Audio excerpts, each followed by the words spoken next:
Hello, bachcho. Let's see the question. The question says, in mitosis, nucleolus and nuclear membrane disappear at.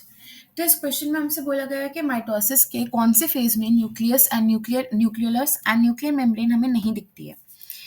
So the key concept of this question is events occurring during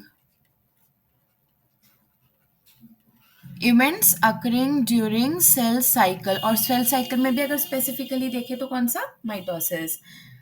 occurring during mitosis मतलब हमें पता होना चाहिए कि mitosis के किस phase में क्या इवेंट हो रहा है. तो अगर हम देखें तो सबसे पहले देखते हैं इंटरफेस. ऑप्शन वाइज चलेंगे तो इंटरफेस में क्या होता है. इंटरफेज में क्या क्या इंक्लूड होता है, G1S एंड G2 फेज. तो इंटरफेज में अगर हम ओवरऑल देखें तो बेसिकली ऑर्गेनेलीज रेप्लिकेट करती हैं और सबसे मेन जो कि डीएनए रेप्लिकेशन है, ये दोनों चीजें रेप्लिकेट करते हैं. DNA replication takes place in the S phase and organelles in the G1 and the G2 phase. तो बेसिकली मेन चीज यहाँ पर ये होती है.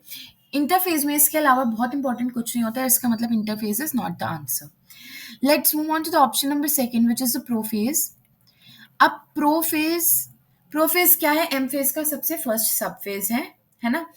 तो prophase is a part of karyokinesis and karyokinesis के बाद साइटोकाइनेसिस होती है जो कि cell plate and cell furrow के थ्रू होती है. तो प्रोफेज के अंदर क्या होता है, मेन काम जो जो होता है वो होता है क्रोमैटिन मटेरियल कंडेंस होता है. क्रोमैटिन मटेरियल कंडेंस होकर क्रोमोसोम की शेप ले लेता है. Chromatin material condenses and takes the shape of chromosome. मतलब ये 2 मीटर लॉन्ग थ्रेड जो थी क्रोमैटिन की, अब वो कैसे हो गई है कंडेंस होकर, दिस शेप, इस शेप के हो चुके हैं अब क्रोमोसोम्स. ओके. एंड इसके अंदर जो सेकेंड चीज होती है, मतलब स्टार्टिंग में एक्चुअली इसको दो फेजेस में डिवाइड करते हैं, early prophase and let prophase. तो अर्ली प्रोफेज में nucleolus and nuclear membrane disappear होना स्टार्ट हो जाते हैं, यानी कि टूटना, डिसइंटीग्रेट होना स्टार्ट हो जाते हैं. Disintegration starts. डिसइंटीग्रेशन अभी बस स्टार्ट ही हुई है किसमें, अर्ली प्रोफेज में. लेकिन लेट प्रोफेज में मतलब प्रोफेज के लास्ट में जाते जाते nucleolus and nuclear membrane completely disintegrates और completely disappears. Nucleolus and nuclear membrane completely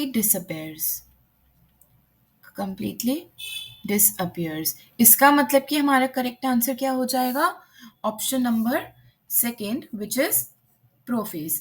अब मेटाफेज एंड टेलोफेज में क्यों नहीं हमने आंसर में करा, क्योंकि प्रोफेज में खत्म हो जाती हैं. वो पूछ रहा है एट, मतलब कौन से फेज के अंदर न्यूक्लियोलस से न्यूक्लियर मेम्ब्रेन बिल्कुल डिसअपियर हो जाते हैं.